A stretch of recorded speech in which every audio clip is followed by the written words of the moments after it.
Assalamualaikum warahmatullahi wabarakatuh.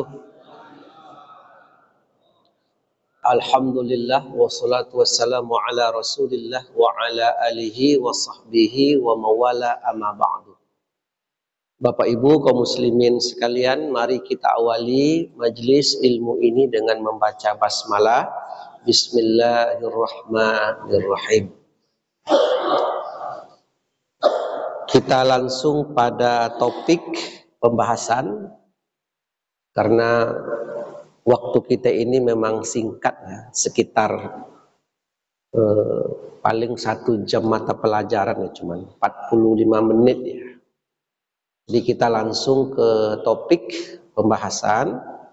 Nanti kita agak lapangkan tanya jawab seperti biasa. Kami berikan pengantar dulu sedikit ya, berikan pengantar di surah An-Nisa ayat 11. Dalam surah An-Nisa ayat 11, ketika Allah membicarakan bagian-bagian warisan dalam rumah tangga, ketika Allah membagi berapa bagian masing-masing, berapa untuk ayah ibu, berapa untuk anak, berapa untuk istri, di situ ada potongan ayat yang menjadi topik pembahasan kita subuh ini.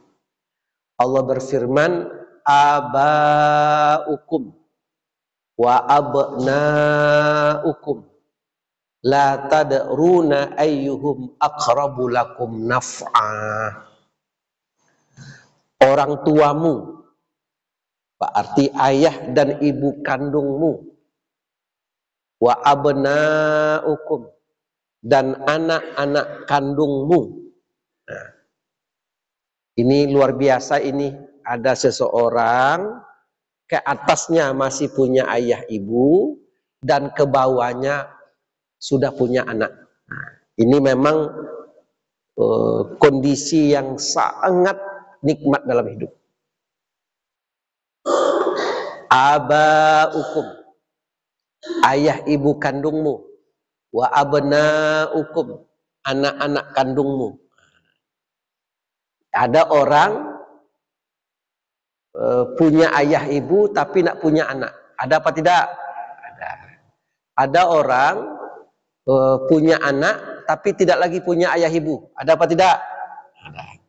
Ada orang tidak punya ayah ama tidak punya anak. Ada apa tidak? Nah, dan bersyukurlah.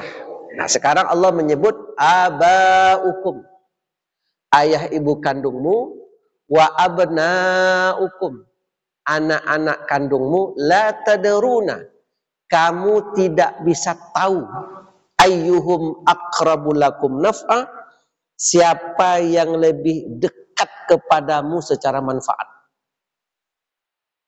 Jadi tidak bisa Allah sendiri yang menyatakan dalam Al-Quran, la tadruna, kamu tidak tahu. Jadi kalau ditanyakan kepada kita, Pak, bapak masih punya ayah ibu? Masih. Bapak sudah punya anak? Sudah. Mana bapak lebih dekat, ke ayah ibu bapak atau ke anak? Bisa nak kita jawab? Tidak bisa. Apakah bapak lebih sayang ke ayah ibu daripada anak? Tidak bisa dijawab. Apakah bapak lebih sayang ke anak daripada ayah ibu? Tidak bisa dijawab. Dua-duanya posisi yang sama. Ya. Itu Al-Quran menyebut. Tapi kalau ditanya ke mana apa lebih dokek, ke ayah ibu kandung atau ke istri? Itu bisa jawab. Sebagian orang. Kalau sebagian orang tidak bisa dia jawab. Karena ketika dia kumpul-kumpul, ketika berkumpul-kumpul, asik bercengkrama dengan kawannya, tiba telepon. Yap, abang pulang. Rupanya istrinya. Ada anak orang macam itu, Pak? Pulang langsung, tidak bisa tawar-tawar. Tapi Timo telepon. Ya, iyalah. Ya Bu, ya Bu. Sore lah nanti. Siapa yang nelpon ibunya? Jadi kalau ibunya nelpon bisa ditangguh. Kalau istrinya yang nelpon, ada anak orang macam tuh. Coba angkat tangan. Gawat itu. Jadi abaukum wa abnaukum. Oleh karena itu berdasarkan istinbat ya. Berdasarkan ayat ini kita istinbatkan hukum, tidak boleh seseorang itu hanya tenggelam mengurus anak-anak dan istrinya, tapi pada waktu yang bersamaan dia tidak mengurus ayah ibunya. Tidak boleh. Ada anak orang macam tuh. Ado-sado nampaknya mah. Asik tenggelam saja mengurus anak-anak. Asik mengurus istri saja dengan keluarga. Ayah ibu tidak diurusnya. Ataupun diurus hanya sekedarnya saja. Tandole ado ayah, tandole ado. Itu bahaya tuh. Jadi asik dengan anak. Kalau keluarga nelpon, kalau anak, kalau istri, begitu dapat langsung sigap. Begitu anak meminta sesuatu, begitu istri minta sesuatu, langsung cepat sigap. Tapi kalau orang tua kandung minta sesuatu, apa yang terjadi? Apa yang terjadi? Jawab sendiri aja lah. Tapi nampaknya jarang ada sebaliknya. Kalau ayah ibu kandungnya meminta sesuatu, sigap dan cepat. Tapi kalau anak dan istri minta bisa tangguh. Nampaknya kalau sebaliknya jarang ada. Dan alhamdulillah, ayah dan ibu kandung punya sifat keikhlasan. Bahkan kalau dia sering ngurus ayah ibunya, apa kata ayah ibunya? Nak, tak usah urus papa dengan mama lagi. Uruslah anak dan istrimu. Iya apa tidak? Mantap orang tua. Nah sekarang, itu nilai-nilai normatif Al-Quran. Bagaimana orang memperlakukan ayah ibu kandung sama seperti memperlakukan anak-anak. Maka dalam kajian nafkah yang pernah kita bahas dulu, maka seorang anak kandung wajib menafkahi ayah ibu kandung apabila ayah ibu kandung tidak bisa menafkahi dirinya sendiri. Kan itu pernah kita sampaikan itu. Nah, seorang ayah kandung wajib menafkahi anak kandung. Apa dasar kita wajib menafkahi anak? Nasab, itu dasarnya. Apa dasar kita menafkahi istri? Dasarnya akad nikah. Jadi begitu terjadi akad nikah, timbul nafkah. Berapa jumlah nafkahnya? Sesuai kemampuan suami. Jadi kalau ada orang menikah mau nafkah tidak mau, atau tidak ada ceritanya. Apa dasar kita wajib menafkahi ayah ibu? Apabila ayah ibu tidak bisa menafkahi diri sendiri, nasab tadi yang menjadi dasar. Nah sekarang saya ingin di awal ini memberikan kepada bapak ibu sekalian bahwa antara ayah ibu kandung dengan anak kandung dua posisi yang tidak bisa dibedakan. Nah, sekarang kita ingin mengcek dalam rumah tangga muslim.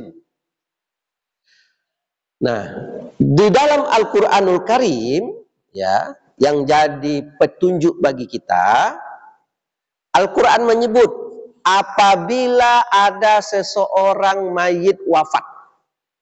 Ada mayit wafat, mayit ini meninggalkan satu orang istri. Berarti kalau yang meninggal itu, kalau meninggalkan satu orang istri, berarti yang wafat siapa nih? Suami. Nah, berarti udah paham tuh. Karena kajian hukum waris itu mulai pembicaranya dari adanya yang wafat. Jadi waris itu terjadi kalau ada yang wafat. Kalau tidak ada yang wafat, tidak ada timbul waris. Nah, seseorang wafat meninggalkan istri dan meninggalkan ayah ibu kandung. Nah, jadi ayah nasab, ayah kandung, ibu kandungnya masih hidup. Dan mayit ini meninggalkan anak 2 orang. Laki-laki dua-duanya. Jadi ini mayit yang sebenarnya secara urutan keluarga lengkap. Ada ayah ibu kandung, ada istri, dan ada anak-anak. Mayit ini wafat. Mayit yang wafat ini memiliki aset. Setelah dipisahkan harta bersama dengan istri, ketika sudah dibayarkan hutang-hutang mayit, ketika sudah ditunaikan wasiat, sudah bersih semuanya, memang harta ini tinggal lagi memang milik dia pribadi. Memang milik individunya. Karena pemilik harta ini wafat, tentu hartanya dibagi. Begitu mayit ini wafat, nah biasanya dalam rumah tangga muslim, kalau ada seseorang wafat, dia punya istri. Masya Allah. Nah, tapi biasanya sebentar nih.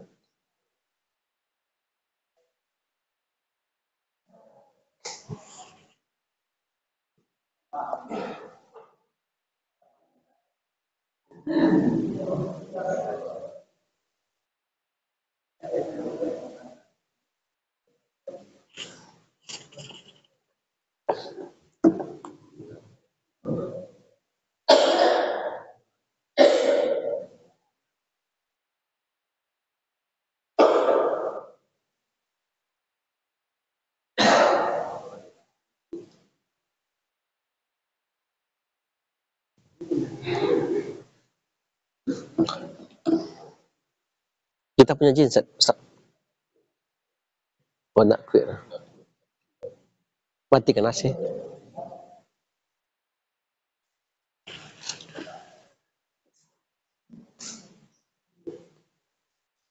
Matikan mic dulu, nak.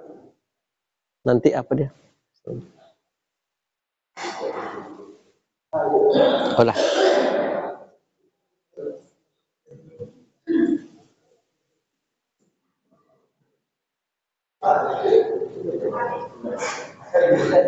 Dah sebentar cuma.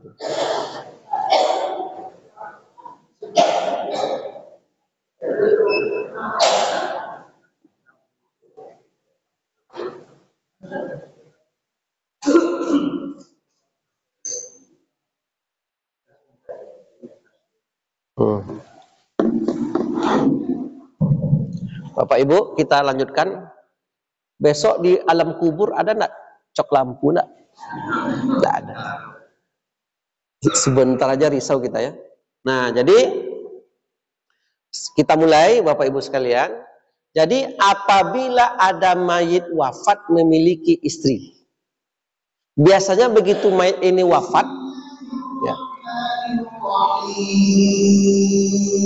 Begitu mayit ini wafat, dia punya surat tanah, dia punya BPKB, dia punya STNK, dia punya aset-aset.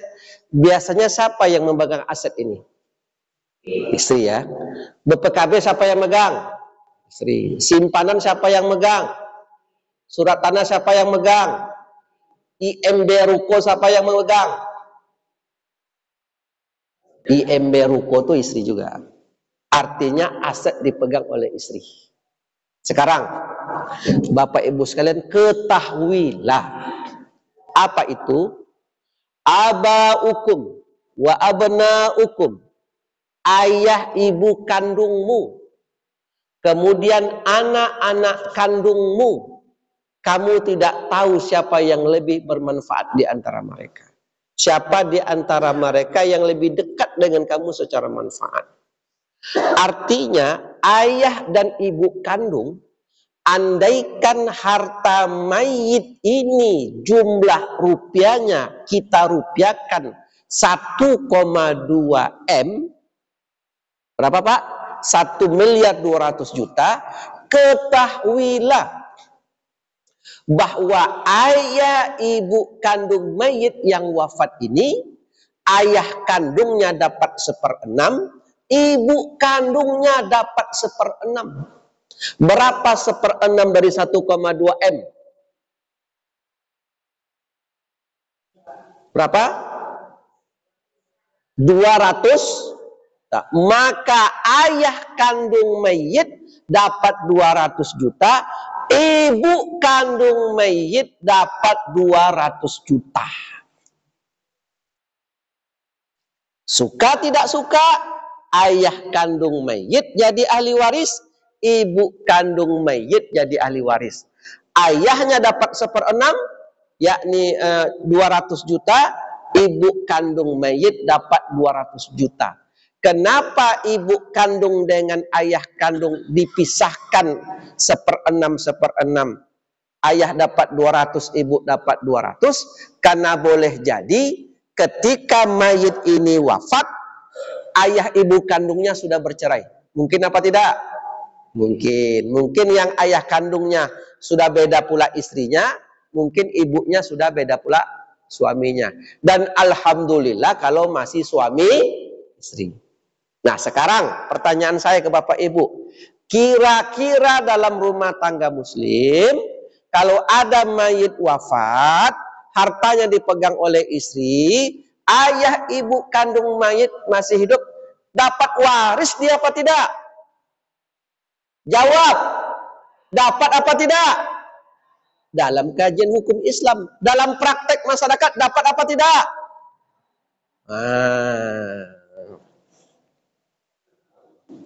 Tidak diberi. Siapa yang megang harta? Istri tadi. Padahal ayah mayit dengan ibu kandung mayit seharusnya dapat apa tidak? Sekarang dikasih apa tidak? Tidak. Itu zalim.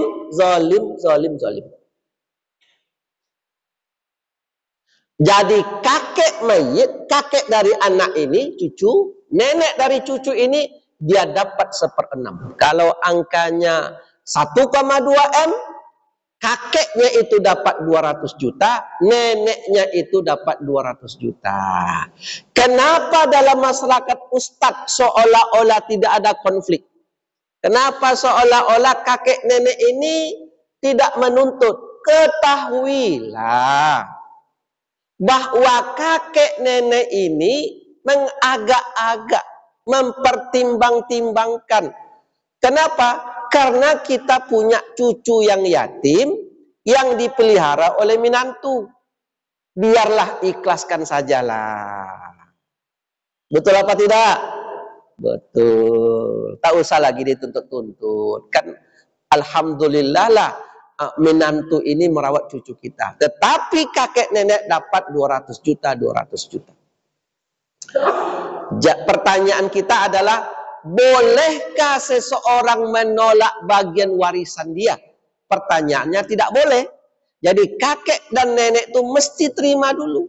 Wahai janda yang mati suamimu, dan kalau suamimu meninggalkan harta dan dia punya ayah ibu kandung, 200 juta kamu sisihkan, 200 juta kamu sisihkan. Datanglah ke rumah orang tua tuh. Assalamualaikum ya. Assalamualaikum Bu. Iyo nak, apa kabar kamu nak? Sehat ya, sehat Bu. Apa kabar cucu ibu nak? Apa kabar cucu ayah nak? Sehat Bu. Alhamdulillah mati tetap sekolah. Jadi begini Bu, ya setelah saya list, saya hitung-hitung, dan dipisahkan dari harta bersama, dipisahkan utang-utang semuanya sudah lunas. Ternyata anak ayah Mandiang ini punya harta kalau dirupiahkan 1,2 miliar. Jadi apa maksudnya nak? Jadi dalam hitungan hukum, ayah dapat 1/6, ibu dapat 1/6. Berapa 1/6-nya itu? Ternyata ketika dihitung, ditanya ke ustadz yang tahu, kemarin dihitung, nih cara hitungnya ya. Ayah dapat 200 juta, ibu dapat 200 juta. Ini duitnya. Lea dominan tuh macam tuh.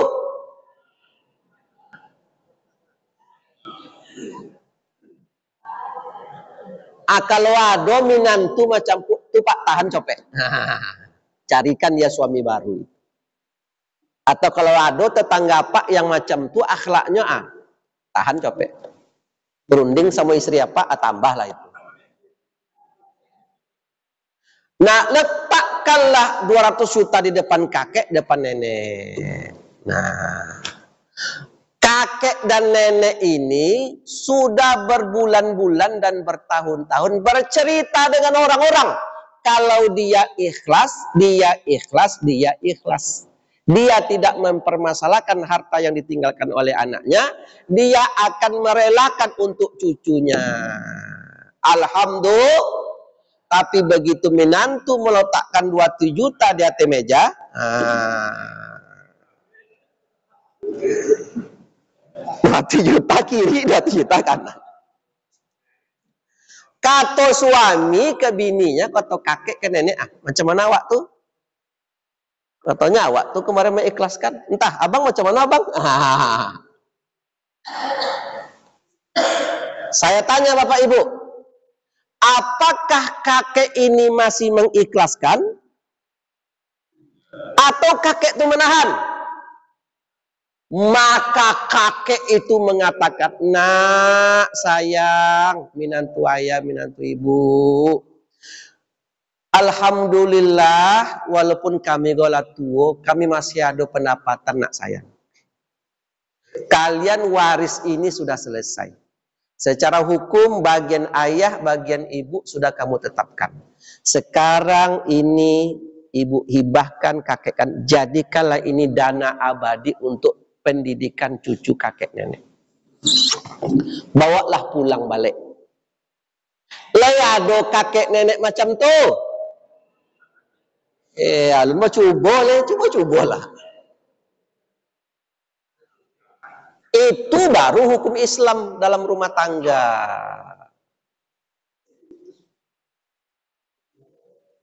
Atau setidak-tidaknya, nah, biarlah ayah tahan 50, ibumu 50, kami akan pergi umroh, 150 kembalikan.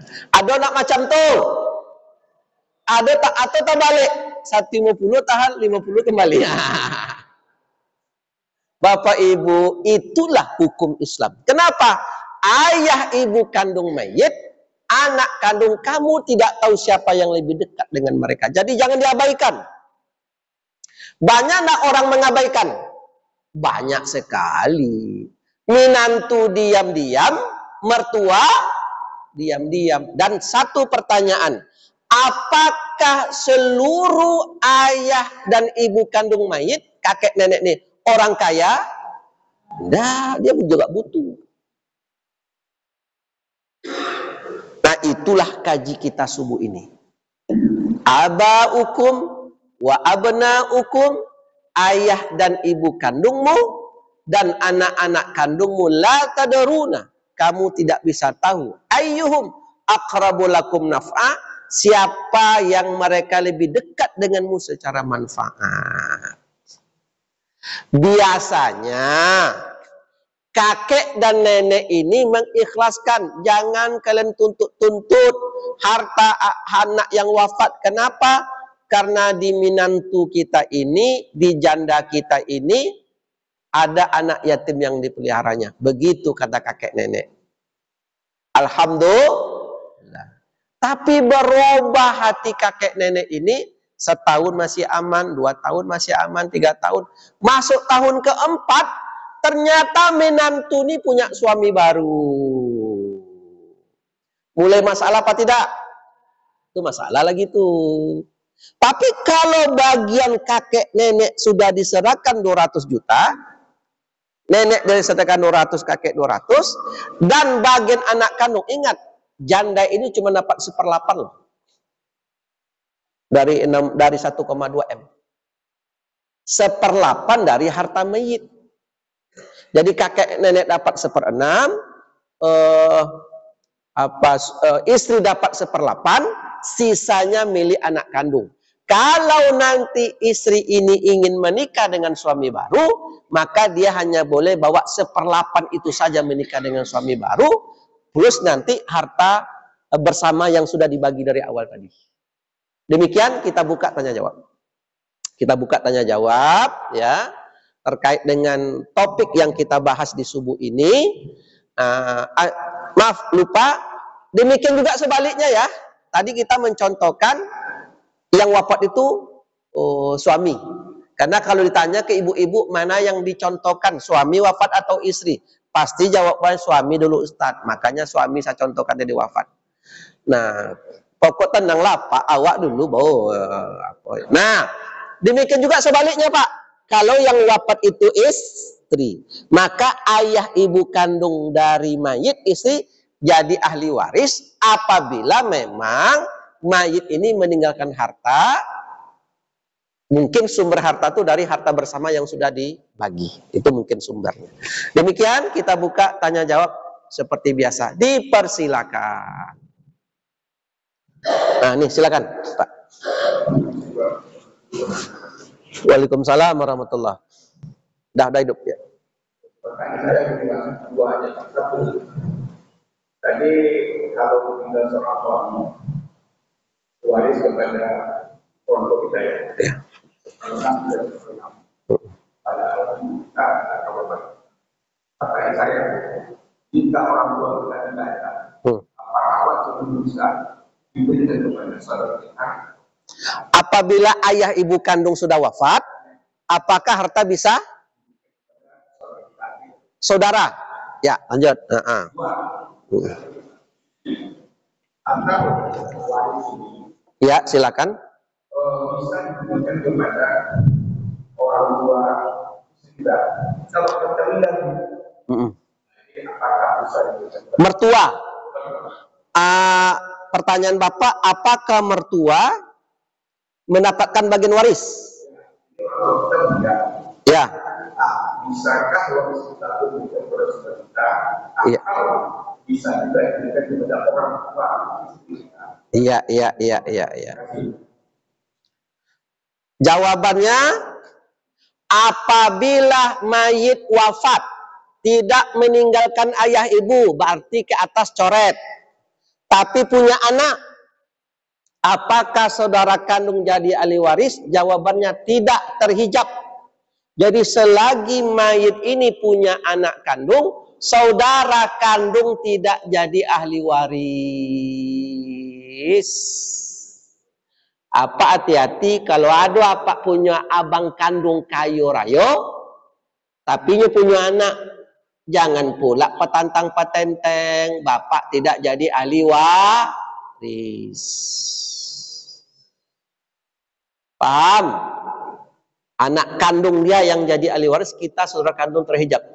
Kapan kita baru jadi ahli waris? Apabila mayit ini wafat tidak meninggalkan ayah dan tidak meninggalkan anak kandung, baru kita jadi ahli waris. Ada ibu-ibu konsultasi umurnya ladoke 60, tidak punya istri, tidak punya suami. Otomatis kalau tidak punya suami kan tidak punya anak kan. Dan ayah ibu kandungnya sudah wafat. Ibu ini kayanya Allah Rabbi, tidak ada orang mau menikah dengan ibu ini. Kalau ibu ini wafat, maka warisnya otomatis ke saudara kandung semuanya. Ya Pak ya? Nah, jawaban pertanyaan kedua, apakah mertua jadi ahli waris? Jawabannya tidak. Walaupun mertua kandung itu tinggal bersama kita, hidup bersama kita, maka apabila mayit wafat, tidak menjadi ahli waris. Kecuali kalau anak kandung dia yang wafat. Syarat orang menjadi ahli waris adalah karena faktor nasab kandung. Kalau dia tidak kandung, tidak jadi ahli waris. Ada seseorang menikahi perempuan ini janda, punya anak masih bayi. Ketika anak bayi ini kemudian menikahlah mereka, alhamdulillah, anak bayi ini dirawatnya dari kecil. Dan bayi ini sudah menganggap itu seperti ayah kandungnya betul. Dan bapak ini menganggap anak ini seperti anak kandungnya betul. Apakah jadi ahli waris? Tidak, karena tidak nasab.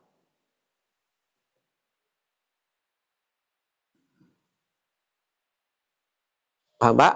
Itu aja pertanyaan, jawabannya. Masih? Ada yang tersangkut? Ya, silakan. Ya. tidak jadi ahli waris. Nah sekarang, oh Ustadz, anak kandung ini sudah dari kecil saya angkat. Kalau mati saya tidak jadi ahli waris? Tidak. Terus bagaimana caranya Ustadz? Apakah dia nol saja nanti diambil oleh saudara kandung saya? Maka ada skema yang dibuat oleh Allah Subhanahu wa taala, yakni wasiat. Berwasiatlah orang tua angkatnya, kalau nanti ayah mati, maka ini untuk anak angkat. Dengan syarat tidak boleh lebih maksimal sepertiga. Nah, termasuk juga mertua. Kalau bapak ingin juga memberikan kepada mertua bagian harta, kebetulan mertua itu tadi sayang ke bapak, dia peduli dan sudah dianggap seperti orang tua kandung betul, tidak diposisikan sebagai mertua tapi seperti ayah ibu kandung, maka bapak bisa berwasiat, kalau mati saya nanti, maka mertua saya ini dikasih 1 buah rumah petak. Dengan syarat 1 buah rumah petak itu tidak melebihi sepertiga dari harta. Wallahu a'lam bishawab. Sama juga seperti anaknya ompek uang. Laki-laki. Satu laki-laki ini non muslim.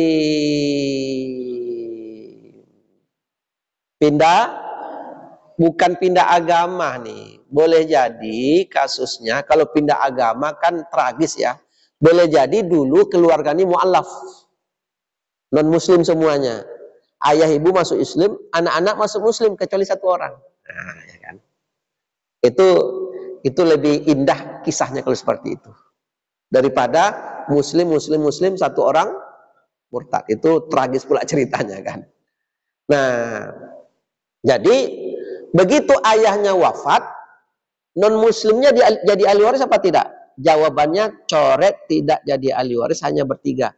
Terus Ustadz, kayak apa caranya anak ini? Dia baik dengan orang tuanya, dia dikunjunginya orang tuanya, dia diberikannya nafkah orang tuanya.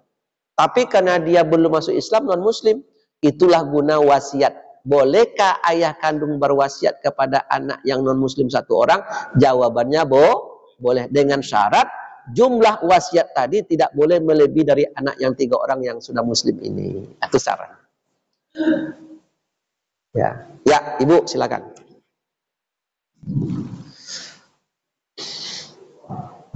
Silakan.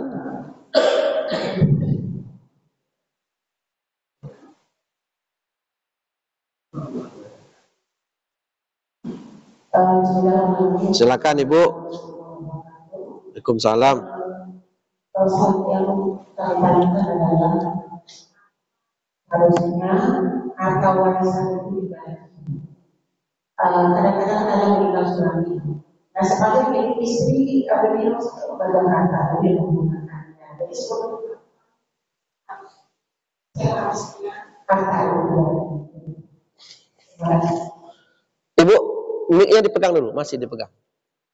Jadi Ibu pegang mic-nya dulu masih, nanti mungkin ada pertanyaan susulan nanti. Mayit wafat meninggalkan 1 orang istri dan ada anak-anak. Orang tua mayit masih ada? Jadi ayah ibu kandungnya tidak ada. Oke. Ayah ibu kandung tidak ada. Terus berarti mayit wafat, ayah ibu kandung tidak ada cuman istri dan anak-anak. Ada anak laki-laki, ada anak perempuan. Bagaimana kita seharusnya terhadap harta ini? Nah, begini, bagus pertanyaannya. Apakah langsung kita bagi-bagi? Anak-anak kita masih ada SD, ada SMP, langsung untuk kamu begini, bawa, kan nggak mungkin, karena anak masih kecil. Sekarang biarlah aset itu seperti itu dulu. Tapi yang jelas ibu sudah bisa menghitung nominal. Jadi dari harta yang ditinggalkan oleh suami, ibu sudah bisa memperkirakan nominal bahwa bagian milik saya pribadi sekian. Maka kalaupun nanti ibu ingin menggunakan untuk pribadi ibu, atau ibu ingin menggunakan untuk kepentingan saudara kandung ibu, atau kita ingin menggunakan untuk ayah ibu kandung ibu, Maka yang bisa kita gunakan adalah angka yang sekira-kira yang bagian kita saja. Paham? Nah, contoh begini. Mayit ini ada orang yang baru sekitar 1,5 tahun menikah. Berarti kan kalau 1,5 tahun Pak, itu kan tidak ada harta bersama itu kan, karena baru sebentar ya. Tapi ternyata mayit ini sebelum menikah dia sudah punya aset sekitar 400 juta. 400 juta. Nah, kebetulan begitu anak laki-lakinya lahir, meninggallah suami ini. Ya, malang betul, meninggal muda lah. Tapi mayit wafat, meninggalkan 1 orang istri, meninggalkan anak 1 orang. Tapi mayit ini sudah tidak ada lagi ayah ibunya. Berarti ini harta murni pure milik mayit. Harta bersama Ustadz belum ada. Nah, kalau 400 juta itu ditinggalkan oleh mayit, berapa bagian untuk istri? Istri hanya dapat 1/8 loh. Berapa 1/8 dari 400 juta? 50 juta. Berapa sisanya lagi? 350 juta itu milik anak bayi ini. 350 juta milik anak bayi. Apakah duit 400 juta itu ada sekarang? Tidak ada. Mungkin bentuknya dalam bentuk mobil. Mungkin bentuknya dalam bentuk sepeda motor. Atau bentuknya rumah tipe 36. Paham maksudnya nih Pak? Kan tak. Jadi kalau dirupiahkan angka 400. Nah, seorang istri tadi, kalaupun ia ingin gunakan, dia hanya boleh menggunakan 50 juta. Paham Ibu? Nah, itu maknanya. Tapi harta itu masih utuh, tidak dia sentuh. Tapi sudah ada bagiannya 1/8 dari aset tadi. Namanya saham. Nah, ternyata istri ini diboknyolah ayah ibu kandungnya. Begitulah 1 tahun suaminya wafat, diboklah ayah ibu kandungnya pergi umroh. Dari mana dia ambil duit? Dari angka 400. Dia sudah terpakai 30, ibu kandungnya 30, ayah kandungnya 30. Berapa terpakai itu? Udah 90. Jatah dia berapa? 50. Berapa terpakai? 40. Maka istri ini dianggap memakan harta anak yatim. Nah. Paham kira-kira? Berapa dimakannya harta anak yatim? Siapa yang makannya? Kakek nenek dengan istrinya. Wah, itu caranya. Nah, innal ladzina ya'kuluna amwalal yatama, sesungguhnya orang-orang yang memakan harta anak yatim, innama ya'kuluna fi butunihim nara, sesungguhnya dia sama saja memakan dalam perutnya bara api neraka, wa sayaslauna sa'ira, dan dia kelak akan dimasukkan dalam neraka sa'ir. Jadi kakek nenek dimasukkan dalam neraka sa'ir karena memakan harta anak yatim. Siapa anak yatim tadi? Kebetulan cucunya. Banyak nak orang macam itu dalam rumah tangga muslim? Wah, hati-hati wahai janda. Itu bukan harta milikmu, itu milik anakmu. Jatahmu cuma 1/8 saja. Cukup? Berarti kalau anak-anak kita sudah dewasa, sudah pada rumah tangga, berarti harus segera dibagikan. 100, 1000 nilai untuk ibu. Terima kasih Pak. 1000. Ya. Apalagi nanti ada di antara anak-anak kita hidupnya pas-pasan, dia butuh modal. Bagikan. Nah, kalian berempat kumpul sayang.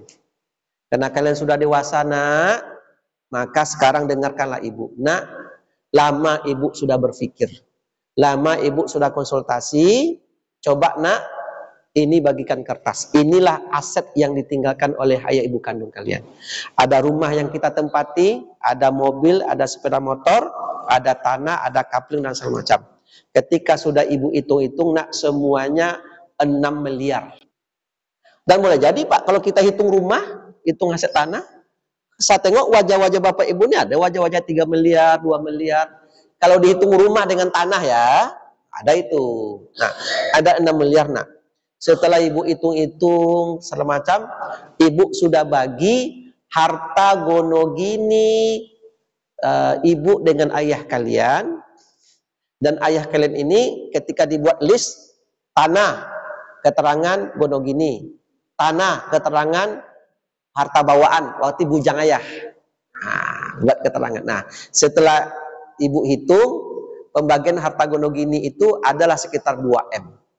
Jadi dari 6M ini nak, bagian ibu 2M. Ketika bagian ibu 2M, ini belum cerita waris sayang. Itu baru memisahkan yang mana bagian ayah kalian, yang mana bagian ibu. Bagian ibu 2M. Sekarang harta ayah kalian ini 4M. Dalam 4M ini nak, maka ibu dapat lagi 1/8. Berapa 1/8 dari 4M? 500 juta. Maka sisanya 3,5M. Karena kalian laki-laki 4 orang, 3,5M bagi 4 nak. Maka kalian masing-masing mendapat berapa tuh? 3,5 bagi 4. Berarti 8 ya. 9. Nah, sekitar 800 juta. Nah, 800 juta nak. Tapi duit 800 juta ini tidak ada. Tapi ketahuilah, itu tanah yang di Rimau Panjang tuh harganya 800 juta tuh. Siapa yang mau tanah, ambillah tanah. Kan gitu caranya itu kan? Karena di situ sasanya. Ya udah, bagikan ke anak-anak. Ada enggak ibu kandung seperti itu? Nanti yang bagian ibu 2,5M ini nak, ibu ambil rumah saja. Karena rumah ini harganya 1M. Dan 1,5M-nya ruko. Jadi ibu yang punya rumah, ibu yang punya ruko. Nanti kalau ibu mati sayang, kalian wariskan pula lagi bagian ibu ini. Tapi kalau ibu menikah lagi, jangan kalian ganggu-ganggu ya. Ini sudah bagian ibu nih. Kan itu fair itu namanya. Kata anak, terserah ibu aja lah menikah, nak menikah. Joleh bagian kami siko dulu katanya. Demikian, ibu mantap pertanyaannya. Bapak yang sudah bertanya, ibu yang sudah bertanya, bagi yang bertanya sudah boleh pulang. Maka siapa yang ingin pulang cepat, bertanyalah. Ya. Ada lagi silakan. Ibu, kira-kira udah paham bu ya? Paham. Ini. Iya.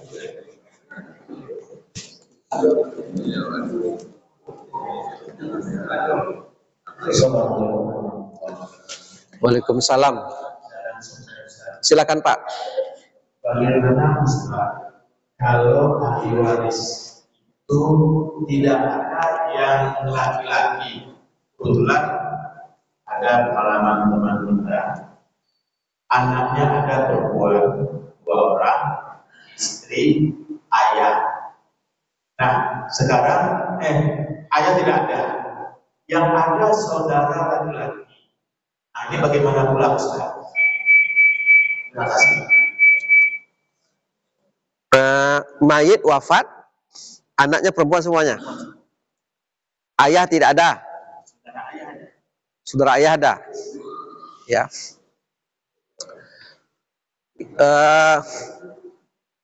Saudara kandung mayit ya. Jadi begini bapak-bapak, ibu-ibu sekalian.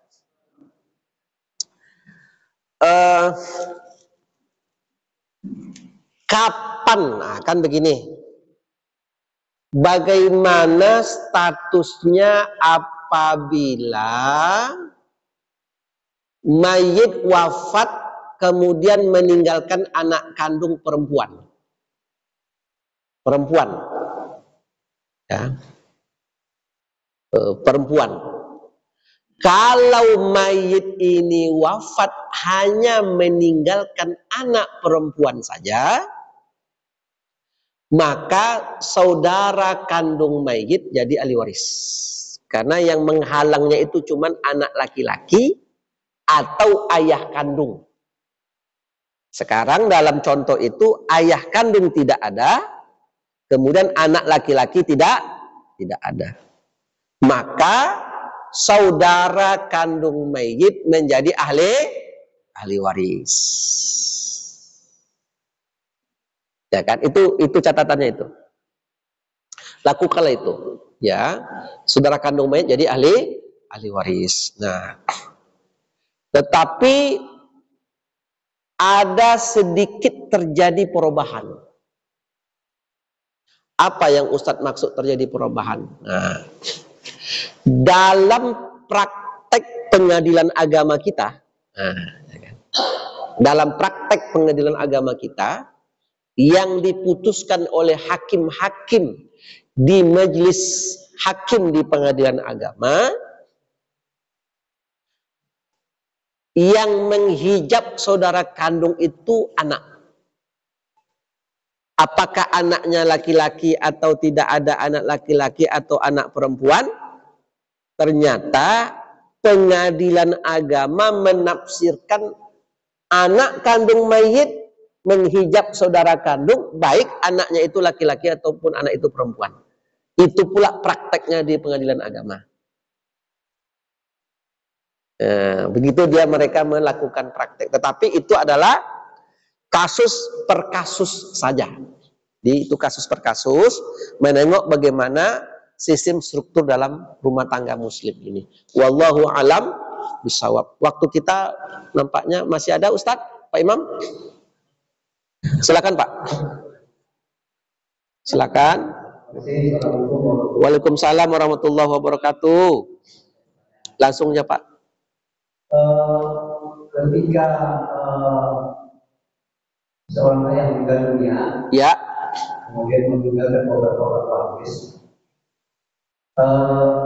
sebelum dia meninggal, dia pernah menyampaikan pesan kepada istrinya, dan juga kepada anak-anaknya, ya, kalau saya meninggal, maka harta warisan dibagi rata kepada ahli waris yang ada. Ya. Nah, apakah ini diperbolehkan atau tidak? Yang pertama. Yang kedua, surat wasiat apakah bisa dibuat berapa jauh? Pokoknya pada saat orang tuanya seorang ayah masih sehat. Biasanya kan surat wasiat dibuat ketika seseorang mau meninggal dunia.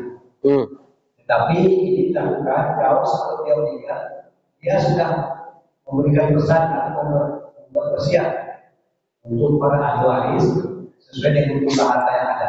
Apakah ini diperbolehkan? Isi wasiatnya apa? Isi wasiatnya, kalau saya meninggal, rumah untuk si A, mobil untuk si B, sawit untuk si J, pokoknya semua hartanya sudah ditentukan peruntukan untuk anak-anaknya dan keluarganya.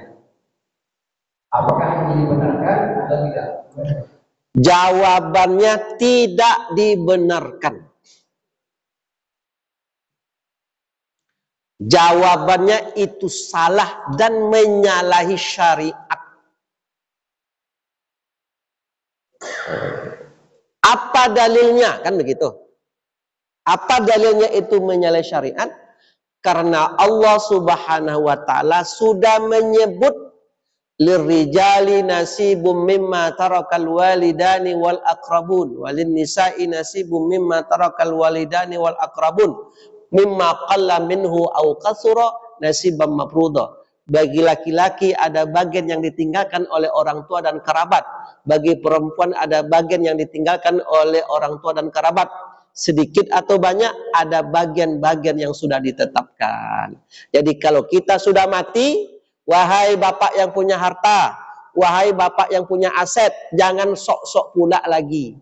Kalau sudah mati awak, bukan awak yang tukang urus lagi, Allah Ta'ala. Tahu dirilah. Wahai orang yang punya harta, wahai yang punya sawit, yang punya rumah, yang punya tabungan, yang punya deposito, kamu mesti tahu diri. Kalau kau mati, itu bukan milikmu, bukan kamu yang ngatur lagi. Jangan sok-sok pula lagi kalau mati, bahasa kasarnya mati ajalah, perbanyak amal ibadah. Hartamu bukan kamu lagi yang urus. tapi Allah Ta'ala yang akan membagi. Agak kasar dikit.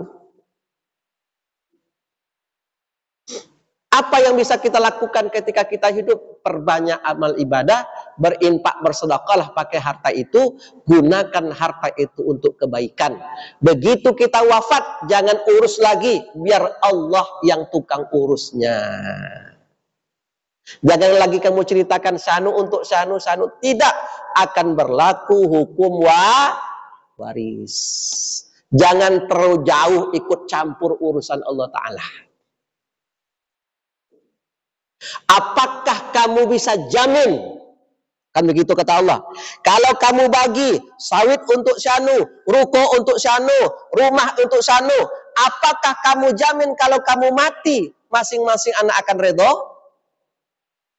Oh, kan agak kita aja. Yang laki-laki sawit agak jauh, yang perempuan ruko agak dekat. Rupanya mereka tak setuju. Saya sering menerima ini. Ada yang datang ke kantor MUI konsultasi, marah-marah dengan saudaranya. Ada aset, orang tuanya mengasih aset di pasar bawah. Waktu itu pasar bawah.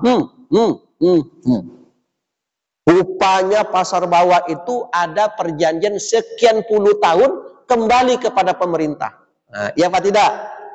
Tapi zaman itu asetnya mercusuar. Dan saudara kandung lain dapat aset di tempat-tempat yang awalnya tidak strategis. Rupanya perkembangan Pekanbaru ini 60 km per jam. Yang pasar bawah itu mulai menurun, yang aset kembali kepada pemerintah, yang tanah-tanah kapling yang di jauh-jauh, sekarang situ semeter lah 2,5 juta. Pada saat itu orang tua menganggap ini cocok untuk ini cocok untuk ini. Tetapi ternyata perkembangan zaman yang seharusnya tinggi asetnya menjadi rendah, yang rendah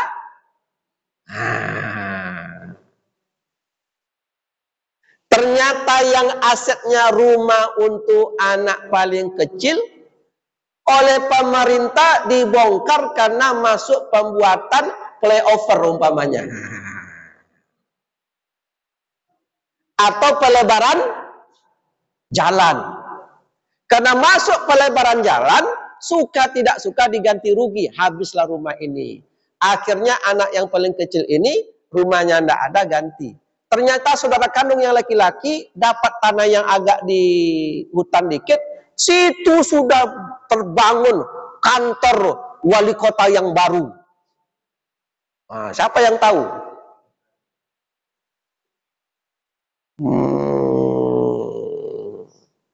Bukankah otak kita ini hanya terbatas saat ini? Ya apa tidak?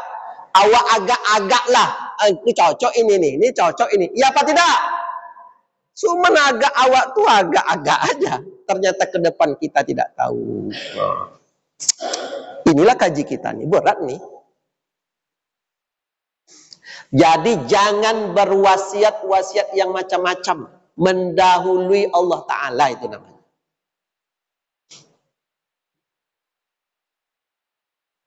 Nah, coba angkat tangan yang sudah berwasiat harta ke anak. Terus tidak boleh berwasiat harta ke anak, Ustaz? Boleh. Apa isi wasiatnya? Nak, kalau mati mama nanti jangan lupa kalian sholat 5 waktu. Itu boleh. Kalau mama nanti mati jangan kalian tidak masukkan anak kalian ke pondok. Kalau mati mama nanti ada tanah sekitar 2 hektar mama wakafkan. Itu kalau dihitung dari harta mama itu hanya 1/5. Yang tidak boleh itu 1/3. Itu baru mantap. Tapi mewasiatkan harta untuk anak itu tidak boleh. Biar Allah Ta'ala yang tukang bagi. Bapak Ibu tidak percaya Bapak Ibu ke Allah Ta'ala? Belum percaya lagi. Maka Islam ini masih terus berjalan dalam masyarakat kita. Mungkin di sholatnya sudah Islam, di puasanya sudah Islam, 5 waktunya sudah Islam, infak sedekahnya sudah Islam. Tapi soal waris mungkin belum. Inilah. Nggak enak nih membahas ini sebenarnya nih. Karena akan terlanggar kita dibuatnya. Mic mana Ustadz? Mic dipegang close, tidak ada lagi pertanyaan. Cukup. Pak, cukup ya Pak ya? Ya cukup. Demikian di bidang kurang mohon maaf. Subhanakallahumma wa bihamdik asyhadu an la ilaha illa anta astaghfiruka wa atubu ilaik. Wassalamualaikum warahmatullahi wabarakatuh. Waalaikumsalam warahmatullahi wabarakatuh.